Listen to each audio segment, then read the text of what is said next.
Okay, my area says good to go. So here we are again. Welcome everyone. Welcome back on stage, Limor Bergman. Cross, I hope that you can hear us very well, Limor. Hi, how are you? I'm fine, and I think our audience is also very fine. They just gather in large crowds. I see the rows growing. Um, Now, please, if you have been sitting all afternoon, now it's time to stand up a bit, move around the screen, get energized, because here we are with Limor.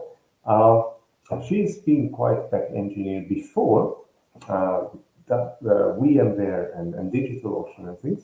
But a few years ago, she changed into career coaching and sort of things. And she's going to talk about your online presence. I mean, my online presence as well.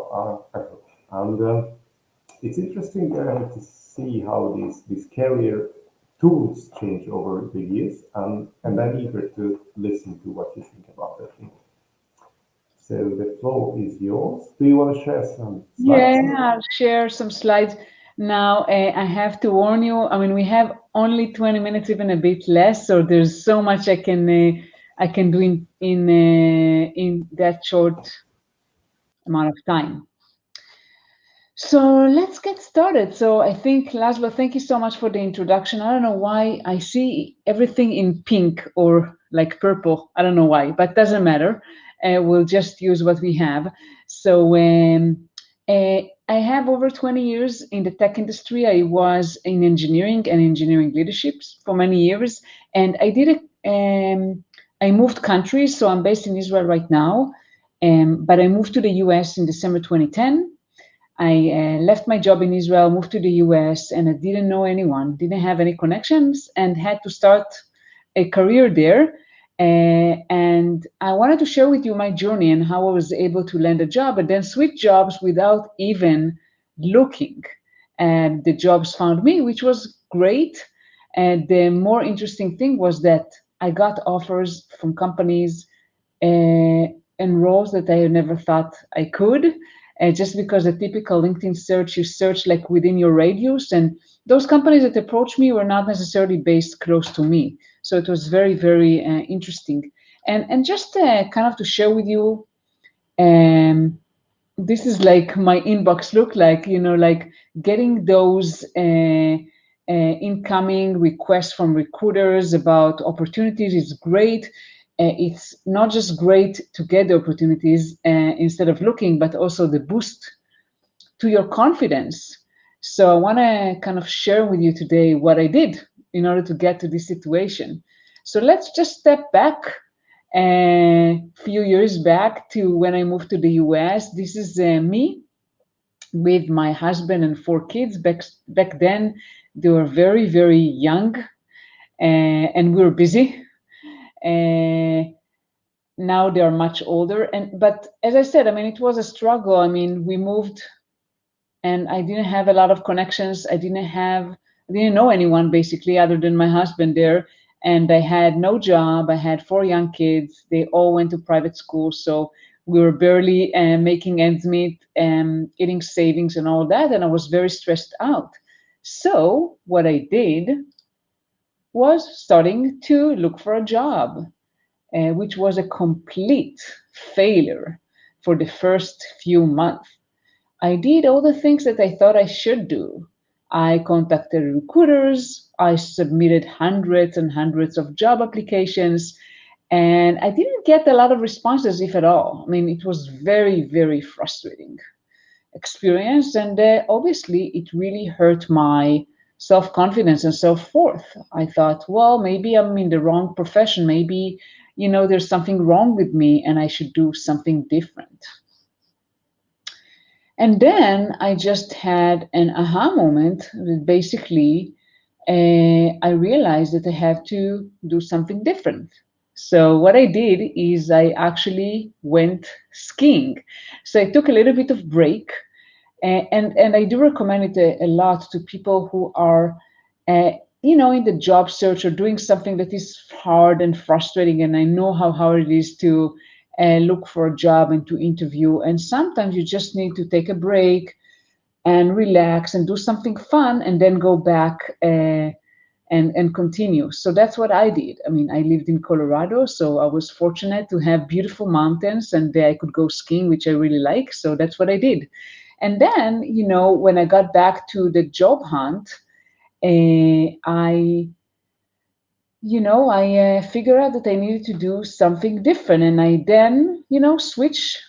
Other than the first job that I actively looked, I switched 2 jobs, and I got connected to many people and didn't need to look for a job anymore. And, obviously it contributed to my confidence a lot. So what did I do? First of all, I took some time to do some learning and research. I learned how to write a resume, how to build a LinkedIn profile properly, how to contact recruiters, how to improve my visibility on LinkedIn, and so forth. And I got my first offer, after, not too long after that. So it was a very, very exciting day for me. And what was even better is that soon after I started my first job, I started getting emails from recruiters. I started being contacted by recruiters, and that was amazing. Even, for back then I was an engineering manager and even got, director level openings. So I knew that I was doing something right. And since then, I continue all the time to work on my LinkedIn and be active and share things. It's really, really, really important. And again, we don't have a lot of time, so I'll skip through, but typically, when you search for a job, traditionally, you spend a lot of time looking at job boards and you apply. A lot of times you don't hear back. And because it's a tedious process and there are so many people applying, a lot of the, applicant tracking system are all automated, they're robots or whatever. I mean, it's all automated, and a lot of times you're just buried in thousands and thousands of resumes. But what you actually need to do is to make sure your LinkedIn profile is properly targeting what you want, include the right keywords, that you're active on LinkedIn and post content and share content regularly. And then basically you're positioning yourself as an expert and let the recruiters contact you instead the other way around. And basically, in very, very high level, those are the 3 top strategies you need to take. First and foremost, you need to know what you want. If you don't know what you want, how you are going to get to it. And this is, a common mistake that people do, that they don't ever spend some time thinking of what do they want, what do they want to do. So it's really important that because once you know what you want, you can really focus your LinkedIn profile around that. And so when you know what you want, you make sure your profile is targeting the audience and not you. And this is a very, very common mistake. I did that, and I see a lot of people do that as well. The profile is targeting them instead of the audience. So they speak about the role and what they're doing, but they never stop thinking about what do companies look for, what kind of attributes they look for, what is important for the recruiter or the hiring manager, and highlight that instead. The third thing that you need to do is really grow your network and engage. Make sure recruiters can find you. They cannot find you if you're not connected to people and if you're not active on LinkedIn. If you are, they will much, much higher chances that you'll get on the radar. So let's just dive in. So first of all, about knowing what you want, and it's really, really important. You need to think about what role or roles you want to do. And it may not be necessarily the same as the role you're doing today. Do your research, look around, look what is available, what kind of jobs are they, what are people looking, and target your profile around that and not necessarily around what you do. Keywords are very important, and you can use them in several areas on your profile. I don't know if I have time right now to go over all of it, but it's very, very important.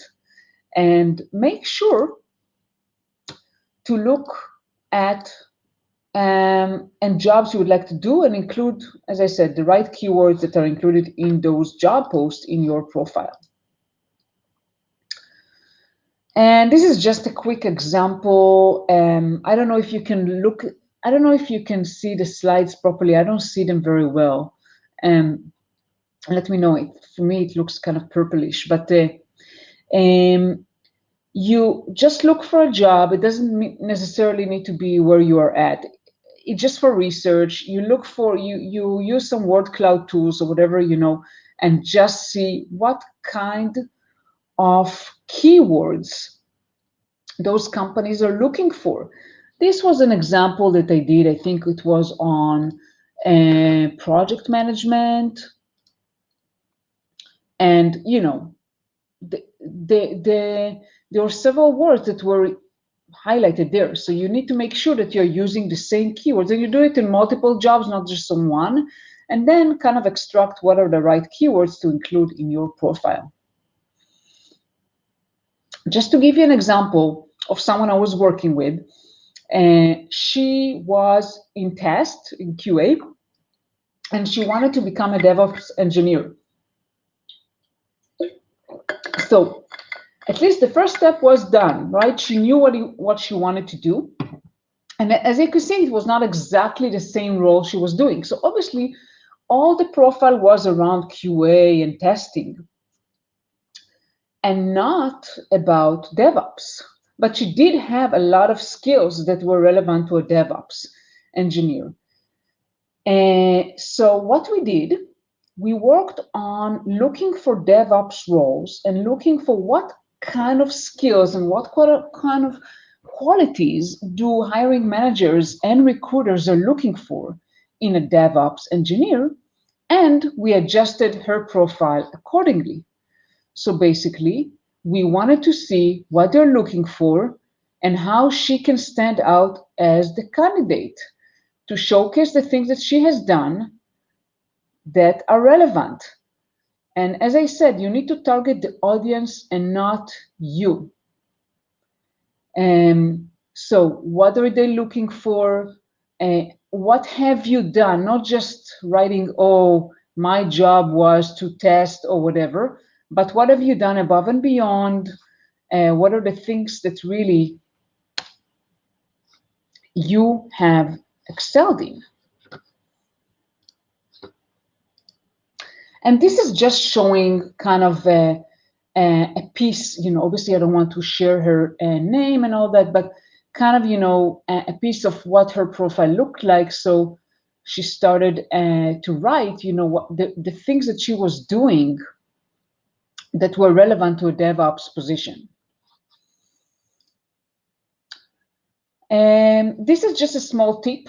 I don't know if any of you noticed, but when you create a LinkedIn profile, the default URL is like your first name, last name, and some numbers. I highly recommend to change that. It's very, very easy to change. You just click on the view profile, and there's on the right side edit profile and URL, and you can edit the URL to include just your first name and last name, or you can even do first name, last name, and a title, because sometimes the keyword can also be included inside your profile URL. Mine is just simple, just my name, but you can play with that. Some people put like doctor, PhD, or whatever. Profile picture is super, super, super important. I keep highlighting that a lot. And unfortunately, I see a lot of people that don't put a picture in their profile. And it makes your profile much more personable. People would want to connect with you and reach out to you if you have a picture, much more than if you don't. It's kind of obvious, but unfortunately, a lot of times I see people with no picture or a picture that is not really relevant, like in this example, there was someone with a flower on her profile picture. I also recommend, by the way, putting a background photo is not mandatory, but it's recommended. You can see the difference between a profile that have one and doesn't. Just look better. And it can also add, either if you are, if you own a company or you're a consultant, you can put something related to your business. If you are, you know, an employee and you're looking for a job, you can put something related to your, either something, you know, that you relate with, that you're passionate about, or something related to your profession, anything you want. I just shared here 2 websites I use very often to create, you know, images and take stock photos from, which are, you know, legal to use, obviously. So you can use those 2 as if you want.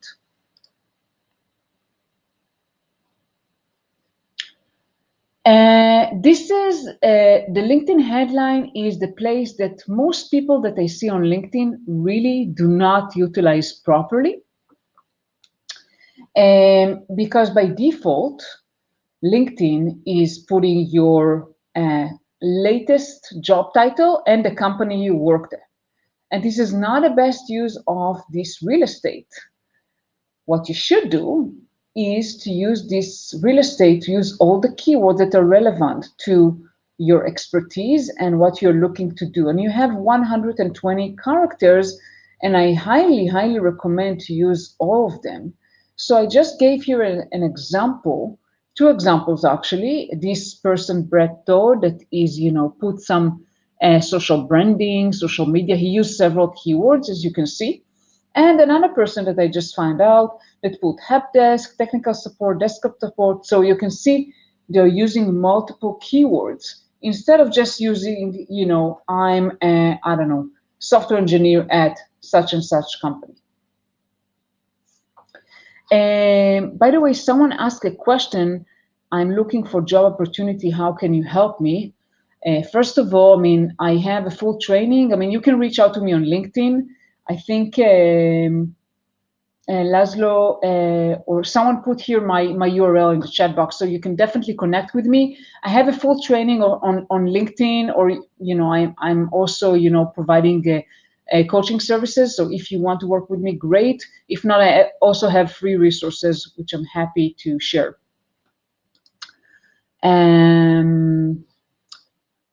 The LinkedIn summary is the next section, which is called, I think, About, the About section. It's very, very important real estate, again, and I see a lot of people, they don't even have a summary section. This is your opportunity to impress, to be, I recommend usually to be personable, use, you know, your own words to tell the reader about yourself, what you're passionate about, what you're good at.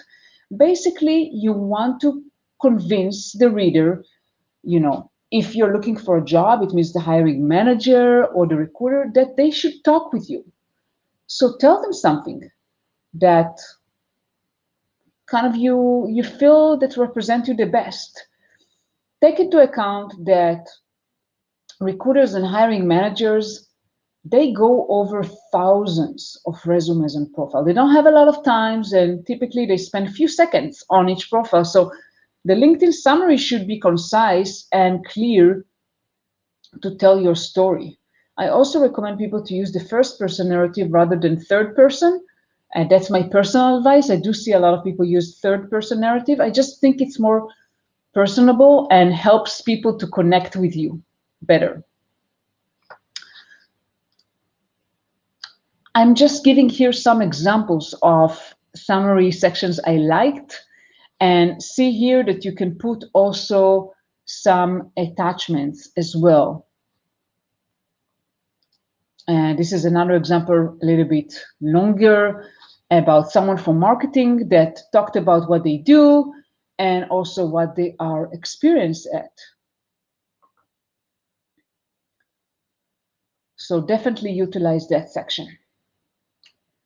Now I'm going to the experience section, and make sure that you highlight what is your current role very, very, you know, shortly in 1 or 2 sentences, and then talk about what kind of qualifications, what are the things you have done above and beyond, what kind of achievements you have done. If possible, use quantifiable metrics for things that you really have done above and beyond that set you apart. I'll just give an example here of someone in marketing that, said what they've done and really were using a lot of quantifiable metrics. Not always, things in percentage, but you can at least say, I did XYZ, which resulted in improvement of, or whatever, even if you cannot quantify it. Just show, because every person, take into account, every person does the role differently. And you need to highlight your unique values, the things that you are providing that are helpful. And I don't know how much time we have. I think we're kind of close to the end of it. Laszlo, I'm just checking our time. Over 20 minutes you're on stage now, Limor. So some time for the Q&A, I guess, if you don't mind. Because you actually got some questions. Feel free to ask any questions. Yeah. Go ahead. All right. So, okay. My best one here. Is it better to apply with a LinkedIn profile or with a resume?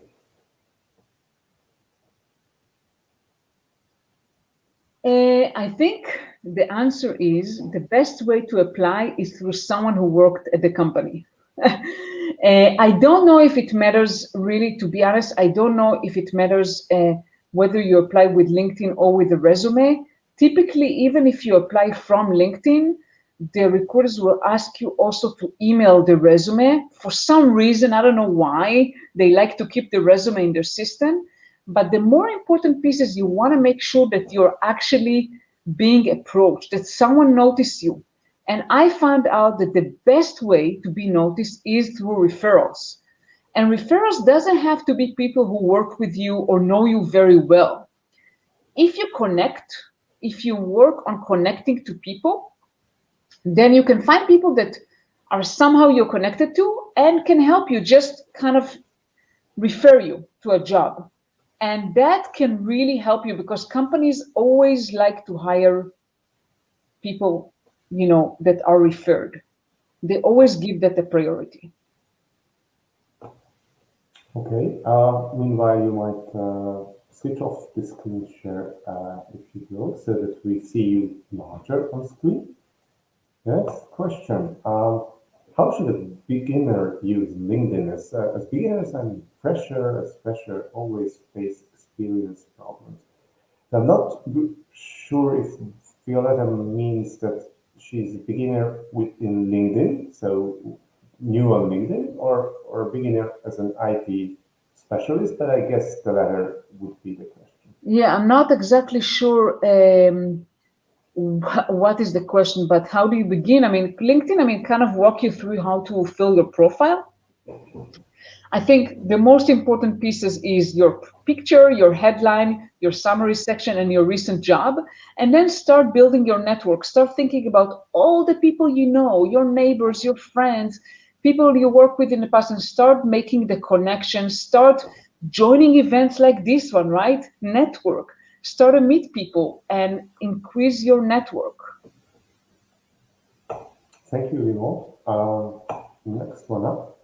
What should you not do on LinkedIn? Next to the flower as profile picture. What you should not do on LinkedIn? Definitely not talk anything controversial. It can be, I don't know, it can be politics or things that maybe are a little bit misplaced. This is a professional network, so try to be professional. I sometimes, see people putting some very weird pictures that I would think maybe are not appropriate, like maybe more for, other social networks. So try to be professional and share things that are relevant to the network, relevant to help people grow in their careers, those sort of things, rather than things that are unrelated. Okay. Silent manual said please post the URL. Silent if you mean the URL to the profile of Limor on LinkedIn. That's already in the chat window. So if not, then come on and share us what what you think. Jira software queuing assurance. I think it's not professional to put instead of your name some title or some software. So please, next time you should have at least a nickname or something you can call you that. You're looking for a job, and I know that you also wrote to the chat that you want to connect with Limor, and she said that you can actually take her course on LinkedIn. So I also mark this answer. I also have one quick one. Sometimes it's obvious that you look for a new job, you want to grow, and you want to climb that career ladder fast, but that can lead to very short times you spend at a company, like a few months even, or 1 or 2 years. And I was wondering, what do you think, Limor, what is the proper, so to say, time to spend in a role or to spend at a company before moving on to the next one?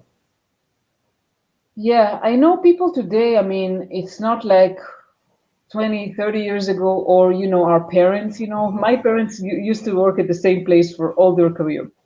Yeah. So definitely people are moving a lot, and it's common, but I think kind of, it's hard to quantify, but I would say like ballpark, around 2 years at a place is reasonable.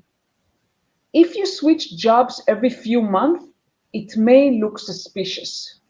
It may look like, it will raise some questions. Maybe you're not loyal, or it's hard to get you interested in something for a long time. Maybe you don't get along with people. Some people may not want even to talk to you if you switch every few months, unless you are a freelancer and that's what you do, right? You consult and you do freelancers for short projects. If you do it once or twice, that's okay. But I would say 2 years, a year can be okay also, but kind of, around 2 years is very, very good. Right. And the last one today is a long resume beneficial to get noticed? I think you have answered that with the profile summary on LinkedIn. Yeah, I think that people today, even more than before, the attention span is very, very short. We are flooded with content. I would say be concise. Your resume can be long, but what is important is when the reader is looking at the first page, they get most of the information about you. They don't need to read further. So you need to make sure that you have a short summary about you or a cover letter, a very short and concise, and you highlight the latest position you have done in the best way you can. Just to take into account that someone will not read more than that. Yeah, I would even add that it's not the length of the resume, but the fit with the role description. That's what the recruiters 90% just throw away a resume because it doesn't seem fit, even if it's short. So, yeah, all right. Time is very much up. Thank you, Limor, for being with us today. Stay safe. Stay safe, everybody else, and don't go too far because that jobs fair is going to continue with still a few sessions up. Thank you so much. It was a pleasure. Bye. Bye.